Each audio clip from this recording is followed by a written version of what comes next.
सह ममेति विशंकितः अद्यैव गच्छ तत्रम सत्यपोपिन्नमाचरः तया सम्मोहितोऽतीव नारदो मुनिसत्तमा कैलासं प्रयसो शीघ्रं सोवतं गदितुं मदि। कल हमने नारद जी के आख्यान में कथा सुनी कि नारद जी भगवान शिव के पास गए, अपने गुरु के पास। गुरु जी ने कहा, बार बार समझाने का प्रयास किया, एक बार नहीं, बार बार, not only one time, again and again. लेकिन वो भी चेला क्या जो गुरु की बात ना माने। भाई गुरु जी इसलिए बनाए जाते हैं कि उनकी बात ना मानी जाए। एक जगह तो दुकान में एक व्यक्ति ने अपने गुरुजी से कहा कि गुरुजी अपनी फोटो दे दो। बोले क्या करोगे, बहुत भक्ति आ गई है क्या? बोले भक्ति तो नहीं आ गई, दुकान में लगानी है।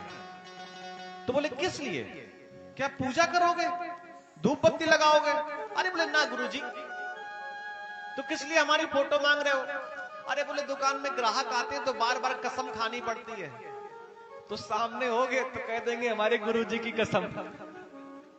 अरे गुरु किसी दिन तो काम आएगा, तो लोगों को विश्वास हो जाएगा कि जब अपने गुरु की कसम खा रहा है तो झूठ नहीं बोल रहा होगा। कुछ लोग ऐसे लोग होते हैं। भगवान महादेव ने बार बार समझाने का प्रयास किया, लेकिन बार बार समझाया जा रहा है तो नारद जी को लगा नहीं कुछ बात तो होगी, ऐसे ही नहीं, बार बार मना किया जा रहा है। नारद जी शंभुदीन उपदेश हित नहीं नारद ही सुहान, भरद्वाज कौतुक सुनहो हरि इच्छा बलवान। हरि की इच्छा बलवान है भैया, भगवान की इच्छा बलवान है।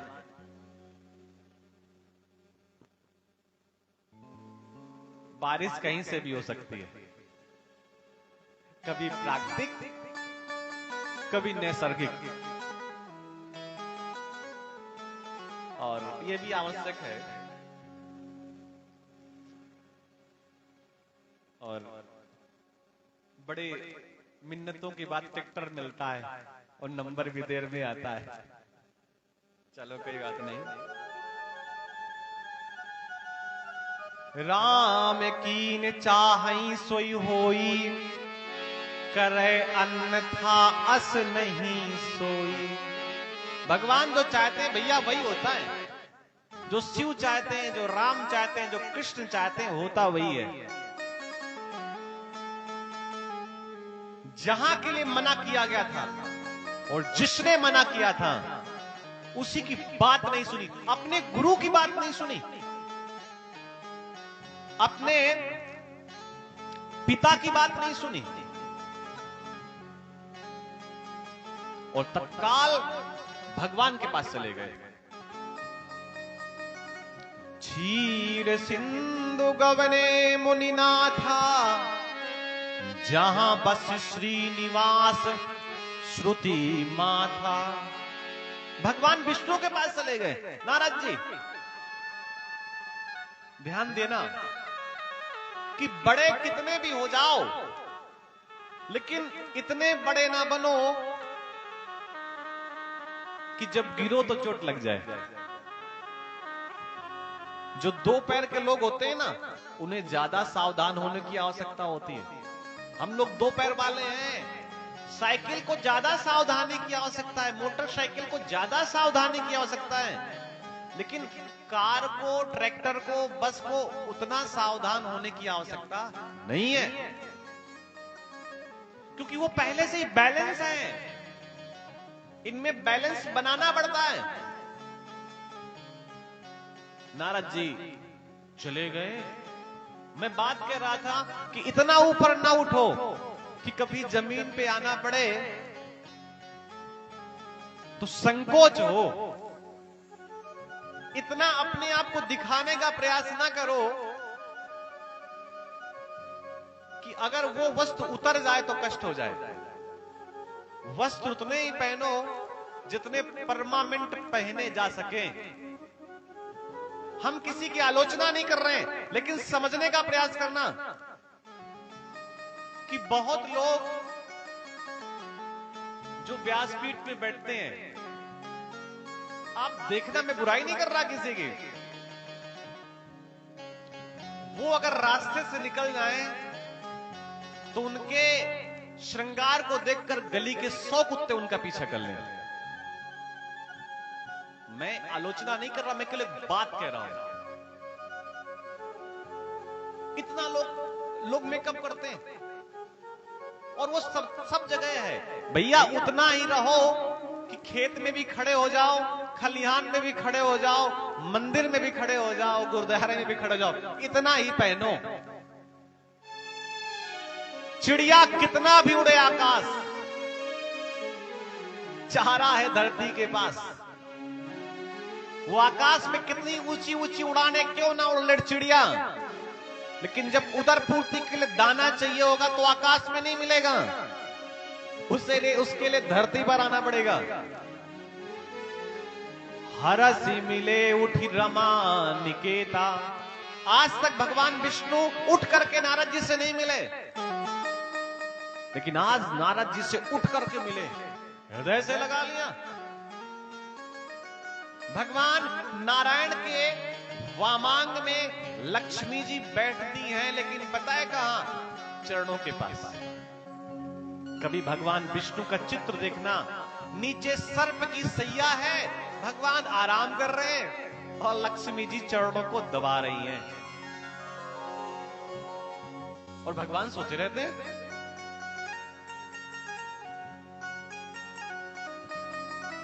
नारद जी ने बिल्कुल बगल को बैठाला, नारद जी को नारायण ने,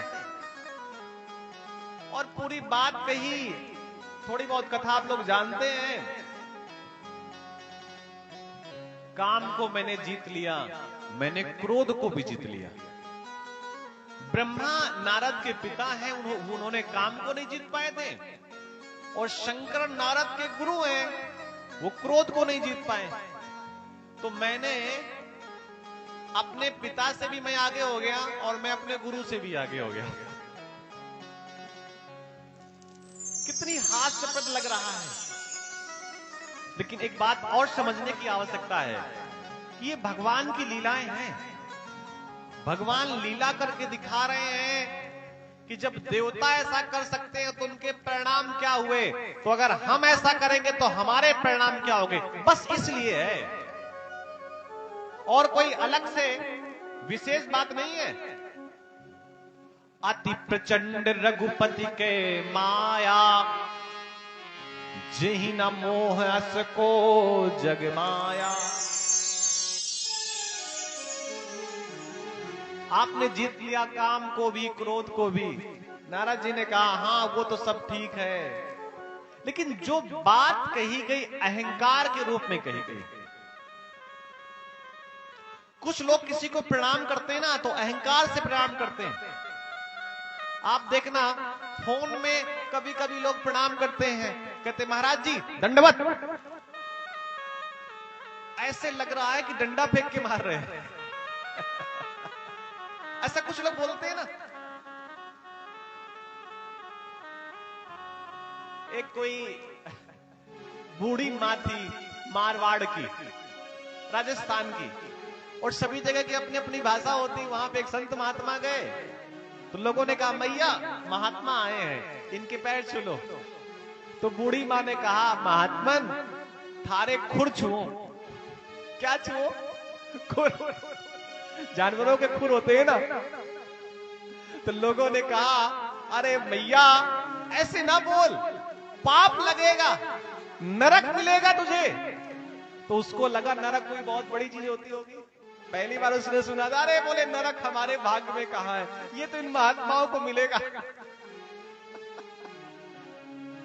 नरक हमारे भाग्य में कहां है। तो भैया कुछ लोगों की भाषा ही ऐसी होती है, अटपटी, थोड़ी खराब लगती है। लेकिन उसका भाव गलत नहीं होता है। लेकिन कुछ लोगों की भाषा मीठी होती है लेकिन भाव गलत होता है। नारद जी की भाषा सुंदर है, अच्छी है, लेकिन भाव गलत है कि हाँ हाँ ये सब हमने अपने बलबूते पे किया है। भगवान अपने भक्त के पास अहंकार कभी रहने नहीं देते। उसी रास्ते से नारद जी गए थे, उन्हें कोई राज्य दिखाई नहीं दिया, कोई राजधानी दिखाई नहीं दी, कोई शहर नहीं दिखाई दिया, लेकिन जैसे ही नारद जी उसी रास्ते से वापस आए तो वहीं पर एक राजमहल दिखाई दिया। बसही नगर सुंदर नर नारी, जनु बहु मन सिजरती तनुधारी, तेहि पुर बसई शील निधि राजा, अगणित है गय सेन समाजा। वहां पे शील निधि नाम के एक राजा थे और उनकी बेटी का नाम क्या था? मोहिनी। लेकिन भगवान को लगा अगर मोहिनी नाम बेटी कर रखेंगे, ये भगवान की माया है, तो नारद पहचान जाएंगे। तो शील निधि ने अपने बेटी का नाम विश्व मोहिनी रखा। मोहिनी नहीं रखा, विश्व मोहिनी। नारद जी वापस गए और नारद जी को लगा ये क्या, अभी तो इसी गली से गए थे और यहां पर कोई घर नहीं था, लेकिन अचानक ये घर कहां से आ गया। तो नारद जी उस घर की तलाश में आगे बढ़ गए। जैसे उस घर में गए तो वहां के राजा ने खड़े होकर के नारद जी को प्रणाम किया और नारद जी ने प्रणाम स्वीकार किया। उसी समय वहां के राजा ने अपनी बेटी का हाथ नारद के हाथ में रख दिया और कहा कि आप आ गए हैं, ये बड़ी अच्छी बात है, और कम से कम इसके हाथों की लकीरें देख करके बताइए तो सही इनमें लिखा क्या है। देख रूप मुनि बिरत बिसारी, बड़ी बार लगी रहे निहार। राजा ने कहा मेरी बेटी का हाथ देख करके बताओ। नारद जी ने हाथ तो बाद में देखा, उस राजकुमारी के चेहरे को लंबे समय तक देखते रहे। देखिए, हाथ देखना अलग विषय है, चेहरा देखना अलग विषय है। अगर कोई व्यक्ति किसी का हाथ देख रहा है, जन्मपत्री देख रहा है, उसका भाग्य देख रहा है, और भाग्य के देखते समय उसका विचार उसके बड़प्पन में, उसकी रईसियत में, उसके धन में चला जाए तो सही सही विचार नहीं कर पाएगा। नारद जी विश्व मोहिनी को देखते रहे, बड़ी सुंदर लगी। भगवान की माया सुंदर दिखती है। तो नारद जी के मन में पहले विचार आ गया कि काम को तो मैंने जीत लिया, क्रोध को मैंने जीत लिया, अब अगर ये कन्या भी हमें मिल जाए तो कितना अच्छा हो। लक्षण तासु बिलो की भुलाने, हृदय हरस नहीं प्रकट बखाने। जो ही बराई अमर सोई होई, जो ही बराई अमर सोई होई। समर भूमि पे जीत कोई, समर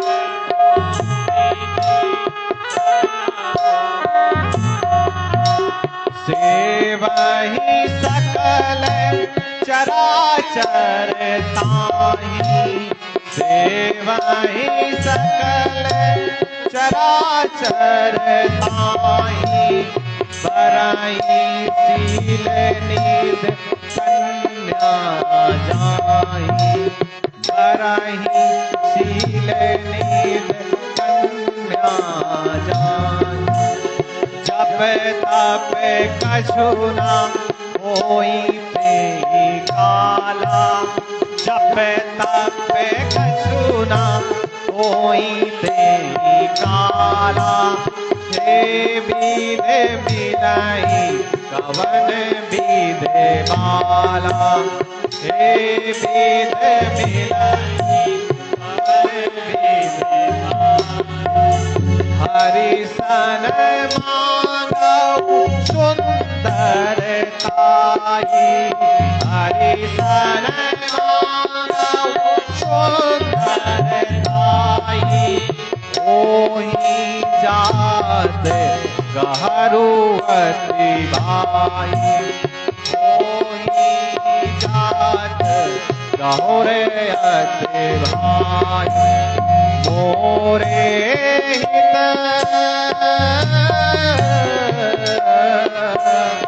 मोरे हित हर शम नहीं को, यही अवसर सहाय सोई हो, यही अवसर सहाय हो। जप तप कछु ना होई तेहि काला, हे विधि मिलई कवन विधि बाला। जो हाथ की लकीरें कह रही थी उसका मतलब ही दूसरा निकाल लिया।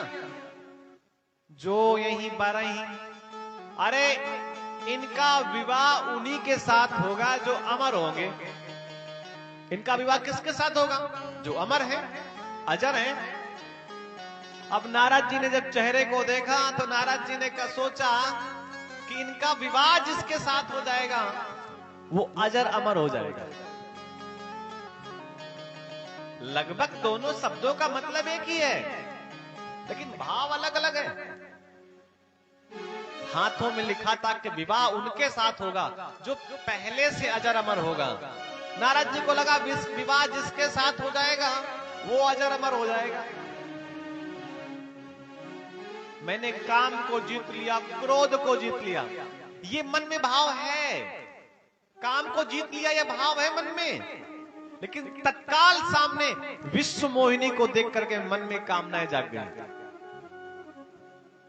जिस समय आपको लगेगा कि हमने सब कुछ कर लिया, सब कुछ जीत लिया,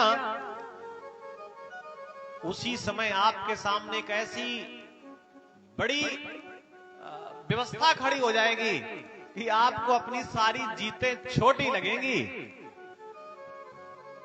मैंने काम को जीत लिया, यह अहंकार था, लेकिन विश्व मोहिनी को देख करके वो कामना जागृत हो गई। तो विश्व मोहिनी विवाह किसके साथ करेगी? जो सुंदर होगा। और सुंदर कौन है?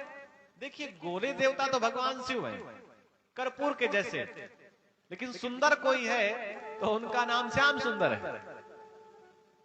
सुंदरता अलग विषय है, रंग अलग विषय है। अगर कोई बहुत सुंदर है उनका नाम श्याम सुंदर है। तो नारद जी के सबसे बड़े हितैषी कौन है? श्याम सुंदर। तो उनको ऐसा लगा मैं वहीं जाकर के सुंदरता मांग लूंगा। ये तो वही स्थिति हुई कि इस क्रीम को 6 महीने लगा लीजिए, आप गोरे हो जाएंगे। अरे बोलो भाई, कुछ लोग तो 50 सालों से लगा रहे हैं, आज तक गोरे नहीं हुए। भाई, आप सुंदरता कहीं से मांग सकते हैं क्या? अरे जो आप सुंदर हैं उतने ही ठीक हैं।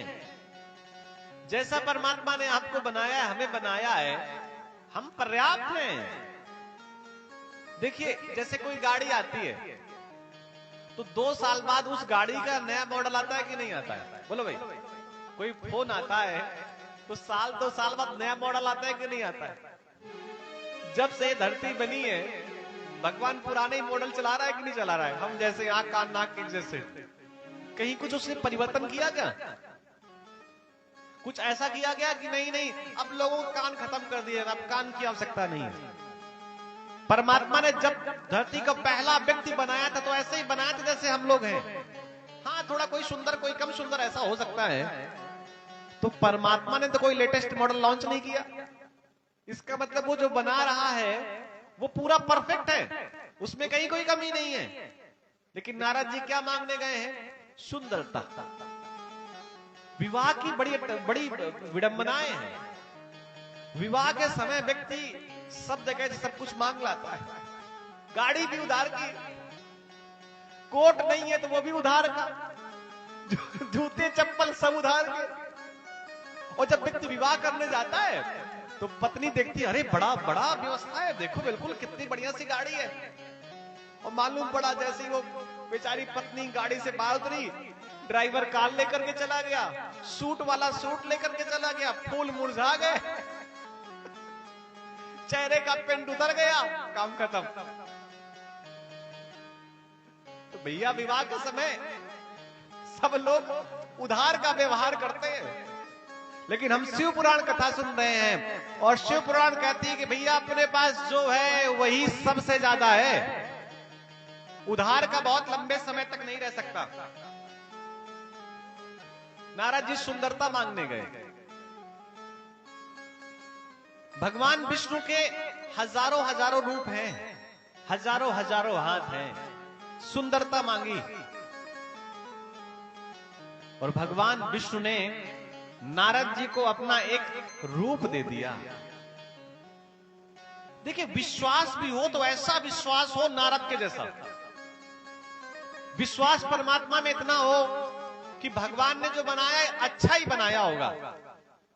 अगर नारद जी चाहते तो जब भगवान ने नारद को स्वरूप दिया, सुंदरता दी, बंदर का स्वरूप दिया, तो नारद जी को देखना चाहिए था जाकर के कि कौन सी सुंदरता दी है। लेकिन नारद जी को परमात्मा के प्रति विश्वास है। जेहि विधि होए नाथ हित मोरा, करहु सुबेग दास में तोरा। नारद जी ने कहा कि भगवान हमें सुंदरता दे दो, लेकिन एक बात और कह दी कि परमात्मन हमारे साथ वो व्यवहार करो जिससे हमारा हित हो, क्योंकि आप पिता हैं, मैं पुत्र हूं। मैं तो कुछ भी मांग सकता हूं, बेटा हूं, बेटे का अधिकार है पिता से कुछ भी मांगना, बेटी का अधिकार है पिता मां से कुछ भी मांग सकती है। वो बेटी तो 14 साल में कहती है कि मुझे स्कूटर दे दो 1 लाख रुपए का, तो क्या पिता स्कूटर देते हैं? क्या नहीं देते, क्योंकि पिता कहते हैं कि पुत्री जिस दिन तू स्कूटर चलाने के लायक होगी तो एक नहीं तुझे 2 दे दूंगा, अभी तो छोटी है। तो पिता को पता है, मां को पता है कि बच्चे की उन्नति कहां है, उसका उन्नयन कहां है, वो आगे कहां बढ़ेगा, कैसे बढ़ सकता है। जय विधि होए, अरे भगवान वो काम करिए जिससे हमारा कल्याण हो जाए। भगवान ने वही किया। सारा स्वरूप तो बढ़िया सा सुंदर बना दिया, लेकिन मुख बंदर बना दिया। ये बंदर का मुख भगवान को बहुत प्रिय है। और भगवान भूत भावन महादेव ने राम के स्नेह में जब धरती पर उन्होंने अपना स्वरूप बनाया कि राम की सेवा कैसे करें, तो वही हनुमान बन करके आ गए, वो बंदर बन करके आ गए। तो बंदर का मुख भगवान को प्रिय है नहीं प्रिय है उस पे नहीं जाएंगे, लेकिन बंदर का स्वरूप दिया। जहां पर स्वयंवर हो रहा था वहां पर जाकर के बैठ गए, और उस स्वयंवर में सबसे आगे की लाइन में जाकर के बैठे कि हमको देख करके भाई अगर आगे बढ़ गई तो समस्या हो जाएगी। देखिए, विवाह भी एक बहुत उत्साह का मतलब विषय है।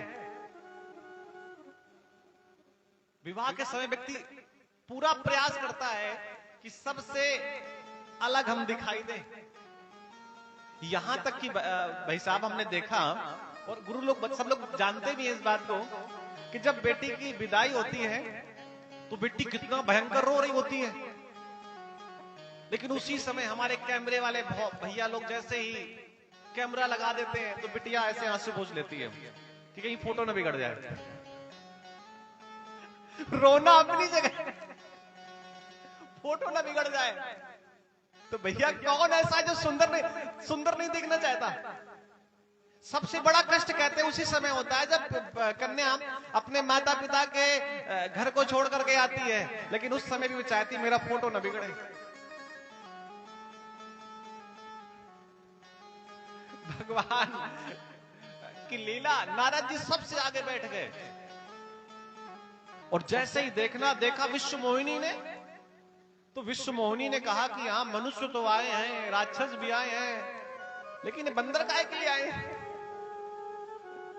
मन में सोचा, और मन में सोचने का परिणाम कि भाई जहां नारद जी खड़े तो उनके पीछे 2 4 5 राजा और थे, और जैसे ही विश्व मोहिनी ने नारद जी को देखा तो उस लाइन को ही नहीं देखा। फिर बोले जब इसकी बांदगी ऐसी है तो पीछे वाले कैसे होंगे? अरे भाई आगे सबसे अच्छी चीज रखी जाती है। आप सब लोग किसान हैं, जब बोरे में ऊपर फसल भरते हैं बेचने के लिए तो नीचे तो कंकड़ पत्थर, ऊपर हरा भरा, लेकिन व्यापारी बड़ा होशियार होता है, सूजा लेकर के आता है, बीच में ही डालता है। ये अंदर का देखे क्या है, उस लाइन को ही नहीं देखा। नारद जी को लगा हो सकता है देख नहीं पाई है, तो नारद जी अपनी लीला के माध्यम से दोबारा जब वो दूसरी लाइन पे जाने लगे, फिर वहां पहली लाइन पे खड़े हो गए आगे। और फिर तो बार बार इतना परेशान हो गई वो कि उसने मन में विवाह कर लिया कि अब जो भी मेरे सामने आ जाएगा, गुस्से में यही तो होता है, व्यक्ति गुस्से में ही तो गलत निर्णय लेता है। महंगी वस्तु व्यक्ति लाता है लाखों रुपए की, और क्रोध आए तो लाखों रुपए की वस्तु को तोड़ के जीरो की बना देता है। बार बार नारद, बार बार नारद, बार बार नारद बंदर का मुंह लेकर के उस सुंदर सी कन्या के सामने प्रकट हो जाते हैं।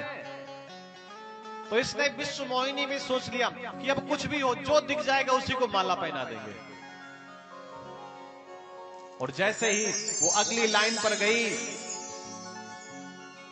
और आवेश में आकर के उसने माला फेंकने का प्रयास किया कि अब किसी के भी माला पड़े मैं उसी को अपना पति बना लूंगी। उसी समय रमा निकेता सामने आ गए और लेकर के कन्या को चले गए।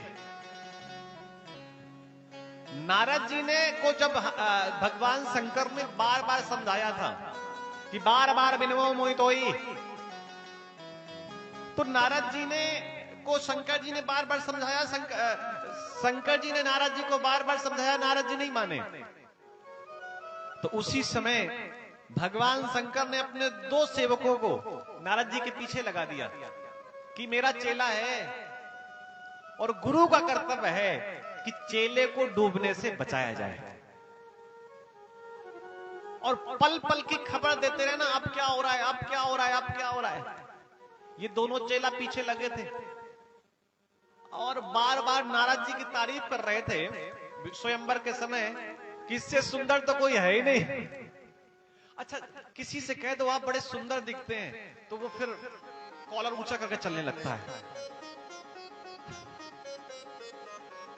अब जब विवाह हो गया तो इन्होंने पीछे से व्यंग्य कर दिया कि बड़े सुंदर बने घूमते हो, कम से कम एक बार चेहरा तो देख लेते। नारद जी चेहरा देखने गए तो देखा बंदर। याद आया बनाया किसने? भगवान ने। अच्छा, अपना तो विवाह कर बैठे हैं और हमारा एक भी नहीं होने दे रहे। नारद जी के मन में जब कामना आई तो भगवान के पास गए, और अब क्रोध आ रहा है तो भी भगवान के पास नारद जी गए और क्रोध में जाकर के भगवान को बहुत कुछ कहने लगे। अच्छा, जब भगवान के पास जा रहे थे तो रास्ते में भगवान मिल गए। एक तरफ तो लक्ष्मी जी थी, दूसरी तरफ विश्व मोहिनी और बीच में भगवान। तो नारद जी को और क्रोध आ गया। अगर एक पत्नी होती तो कोई बात नहीं थी, बोले अपना तो 2-2 समेटे घूम रहे हैं और हमारी एक में भी अवरोध उत्पन्न कर रहे हैं। भयंकर श्राप दे दिया। परा में स्वतंत्र न सिर पर कोई, भाव ही मन है करो तुम्हें सोई। भले भवन अब बा हुगे फल आपन कीन्हा, बंच हु मोही जवनी धरी देहा, सोई तनु धरऊ श्राप मम एहा। आपने जो हमें स्वरूप दिया है, जो हमें कुरूपता प्रदान की है, एक समय ऐसा आएगा कि जिस प्रकार मैं पत्नी की तलाश पे आज बिलख रहा हूं, उसी प्रकार आप भी समय आने पर अपनी पत्नी की खोज में ऐसे ही तड़प तड़प करके घूमेंगे, विलक विलक करके घूमेंगे। और केवल इतना ही नहीं, जो आपने हमें स्वरूप दिया है, एक समय आएगा कि यही स्वरूप आपके काम आएगा। तब आपको बार बार याद आएगा कि हमने क्या किया है। एक बार नहीं, बार बार याद आएगा। भगवान शिव की कृपा से नारद जी पे लगी हुई माया नारायण ने हटा दी, और जैसे ही माया हटी, आंखों से पर्दा हटा, तो ना वहां विश्वमोहिनी थी और ना ही वहां पर नगर था। माया का मतलब ही है जो नहीं है उसी को माया कहते हैं, ऐसा संत लोग बताते हैं। और तब याद आया कि ये मैंने क्या कह दिया, भगवान को गाली दे दी, भगवान को श्राप दे दिया। नारायण ने कहा कोई बात नहीं, जो तुमने किया है इसमें भी मेरी इच्छा जुड़ी हुई है, और जो आपने श्राप दिया है मैं उसका पालन करूंगा। और भगवान ने उस बात का पालन किया। ये सब लीलाएं महादेव की कृपा से हो रही हैं। मन में एक विचार आता है बार बार, एक बार नहीं, कि शिव पुराण की कथा सुनाने वाले ब्राह्मण कह देते हैं भगवान शिव प्रमुख हैं, राम कथा सुनाने वाले कह देते हैं राम जी प्रमुख हैं, कृष्ण कथा सुनाने वाले कह देते हैं कृष्ण प्रमुख हैं। आखिर इनमें सर्वश्रेष्ठ कौन है? तो भैया कोई छोटा नहीं है, कोई बड़ा नहीं है। विद्यालय में जब हम पढ़ते हैं तो जितनी सैलरी मैथ के टीचर की होती है, उतनी ही सैलरी बायोलॉजी या फिजिक्स के टीचर की होती है। तनख्वाह लगभग एक जैसी ही होती है, और प्रत्येक अध्यापक अपने अपने विषय का प्रमुख ज्ञाता होता है। ठीक उसी प्रकार अनेकों कल्प हुए हैं, और हर एक कल्प में कभी राम की विशेषता है, किसी कल्प में कृष्ण की विशेषता है। उदाहरण के रूप में जब भगवान एकादशी को नारायण सो जाते हैं, समझने का प्रयास करना, तो धरती पर 1 महीने का वास भगवान शिव का रहता है सावन के महीने में। और फिर सावन के महीने में कोई तिथि, कोई मुहूर्त, कोई दिन, कोई नक्षत्र, कोई घड़ी, कोई कुछ देखने की आवश्यकता नहीं होती। आप किसी भी दिन शिव का पूजन कर सकते हैं। सावन के महीने में 1 महीने तक भगवान शिव इसी धरती पर घूमते रहते हैं और लुटाते रहते हैं, लूटने वाले लूटते रहते हैं। 1 महीने के बाद जब भगवान शिव चले जाते हैं तो गणपति आ जाते हैं, और गणपति लगभग 15 दिन तक धरती पर भ्रमण करते रहते हैं। क्योंकि जो बात पिता से नहीं बनती वो बहुत बार बेटे से बन जाती है। फिर खडानन रहते हैं, और देवोत्थान एकादशी के पहले दुर्गा आ जाती हैं नवरात्र के रूप में 9 दिन तक धरती पर निवास करती हैं। क्योंकि जो बात पिता से नहीं बनी है, जो बात बेटे से नहीं बनी है, वो बात मां से बन सकती है। इसलिए शारदीय नवरात्र के पहले 9 दिन तक दुर्गा रहती है, और उन दुर्गा के पहले 15 दिन तक धरती पर पितृ रहते हैं। पितृ का मतलब है हमारे पिता के पिता के पिता की अनेकों पीढ़ियां, जो शरीर रूप से यहां पर उपस्थित नहीं है, लेकिन पितृ पक्ष में वो जल लेने आती हैं। तो भैया इस प्रकार भगवान की लीला है और बाकी समय नारायण स्वयं धरती पर बैठ करके रहते हैं। और इस उत्सव के माध्यम से जो हम लोग आनंद ले रहे हैं श्रीमद् भागवत महापुराण का, तो समझ लीजिए भगवान शिव ही निकल करके यहां से आ रहे हैं। हम गीत संगीत का भी आनंद लेते रहेंगे भैया के माध्यम से, और फिर आगे कथा में भी प्रवेश करते रहेंगे। बोलिए वृंदावन बिहारी लाल।